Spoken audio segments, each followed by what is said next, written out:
Bonjour et bienvenue dans la chaîne de Mathématiques Sciences. Aujourd'hui, je vais présenter et expliquer l'avant-dernière vidéo du thème numéro 3, corps humain santé. Oui, je sais, vous allez me dire ça allait super vite, mais bon, fallait bien le finir un jour. Et donc, globalement, c'est vrai que ce thème, il y a quand même 4 chapitres, mais c'est 4 chapitres qui vont assez vite à faire. Donc, du coup, là, je vais vous présenter l'avant-dernière vidéo de ce thème où on va parler du microbiote, ok? Bravo, du microbiote et de son équilibre. Alors bon, déjà quand on parle microbiote, donc on pense à micro-organismes, ce qui est bien d'ailleurs, et on a toujours l'impression que les micro-organismes sont quelque chose de dangereux. Alors qu'en fait, si vous regardez par exemple le schéma d'un corps humain, nous abritons quand même une quantité phénoménale de bactéries dans notre corps. Par exemple, rien que dans l'estomac, il faut savoir qu'il y a à peu près entre 10 exponent 7 à 10 exponent 10 à peu près microbes en fait dans l'organe qui est l'estomac. Et quand vous regardez même ne serait-ce que la bouche, et la bouche, il y a à peu près une centaine, voire un millier de bactéries. Ok, bravo. Donc, mine de rien, les bactéries, ça fait quand même partie entièrement de nous. Ok, et sans bactéries, d'ailleurs, ça pourrait malheureusement, enfin, les virus pourraient se propager beaucoup plus facilement. Et donc, on n'aurait pas, ne serait-ce que manger, ça serait très compliqué. Parce que oui, on verra dans la prochaine vidéo, mais manger, donc manger, digérer, etc. Et cela est possible qu'à cause de notre microbiote, ok. Alors donc le microbiote, ainsi on peut le définir de la façon suivante. En fait, c'est l'ensemble des bactéries donc qui sont tout simplement positives pour notre corps, ok, qui sont nécessaires au fonctionnement de notre corps, ok, au fonctionnement correct de notre corps. Et en fait, grosso modo, c'est un truc qu'on vous donne au collège et qui est vrai. Grosso modo, il y a 95% des bactéries qui sont tout simplement bonnes, tandis que vous avez seulement peut-être 5% de bactéries qui sont mauvaises. Donc vous voyez que c'est pas non plus un truc de malade, ok. Ceux qui vous disent qu'il faut éliminer toutes les bactéries, c'est fou. Enfin, faut arrêter un petit peu. Les bactéries, c'est quand même quelque chose qui est essentiel. Et c'est à cause des bactéries d'ailleurs qu'on a la vie actuellement. S'il n'y aura pas eu de bactéries, il n'y aura pas de vie. Ok. Alors donc, ce microbiote, ok, voilà, qui est composé donc d'un nombre infiniment gigantesque et grand donc de bactéries, que ce soit au niveau de la peau, que ce soit au niveau de l'estomac, de la bouche, des voies respiratoires, etc. Et ce microbiote, en fait, il se met en place notamment dès la naissance, donc quand on fait goûter des aliments, ou encore même déjà dès la naissance, quand le bébé sort du ventre de sa maman, puisque vu que le bébé a vécu dans le ventre de sa mère, il a en partie pris les bactéries de ta mère, et quand il va ressortir, en fait, il va ressortir avec également les bactéries de ta mère, ok. Et ainsi, ça va déjà lui faire tout simplement un petit patrimoine, ok. Ce patrimoine, après, en mangeant, comme je vous l'ai dit, on peut le développer, ok. On peut le développer petit à petit, et comme ça va permettre de manger un petit peu de tout, ok. Par exemple, du roquefort, du lait, ou des choses comme ça, ok. Et justement, le microbiote, donc notamment les micro-organismes qui sont présents dans notre corps, c'est également un indicateur tout simplement de santé.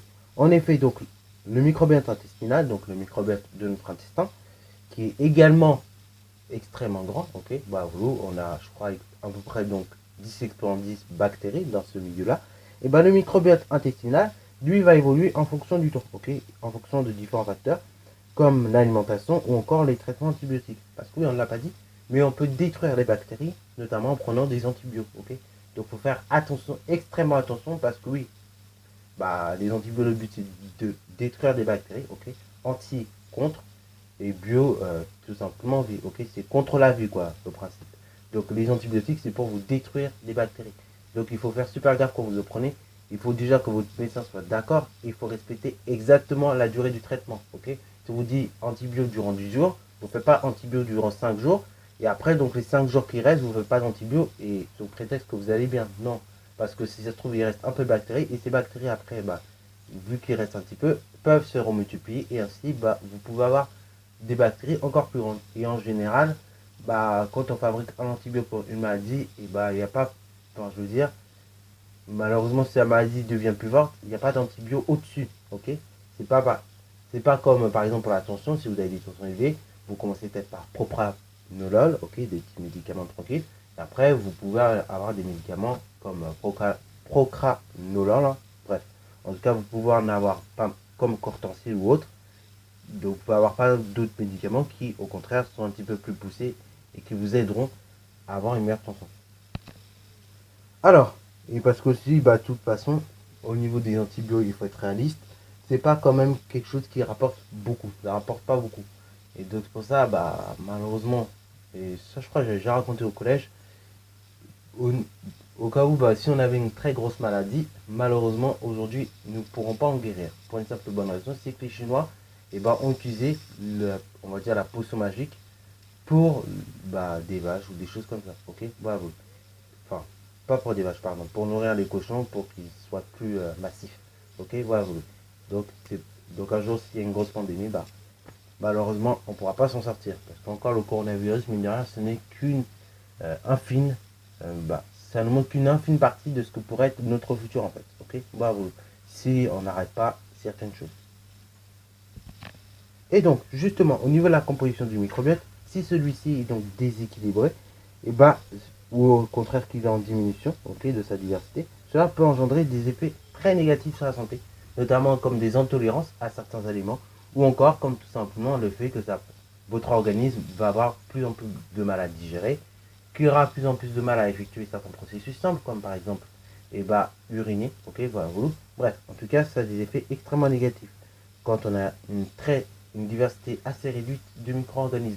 Et donc, petite parenthèse aussi, voilà, les gens qui se moquent des autismes nanani, nanana, à droite à gauche, il faut savoir que les autismes, mine de rien, malheureusement en termes de microbiote, et apparemment, et ça a été démontré scientifiquement, au niveau des microbiotes, il faut savoir que les autistes ont un microbiote moins diversifié qu'une personne soi-disant normale.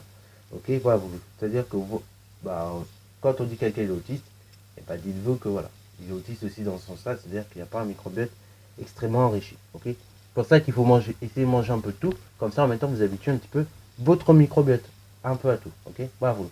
Sur ce, c'est la fin de cette vidéo. J'espère que ça t'a plu. Si c'est le cas, n'hésitez pas à la liker, commenter et bonne à toi en mathématiques et en sciences.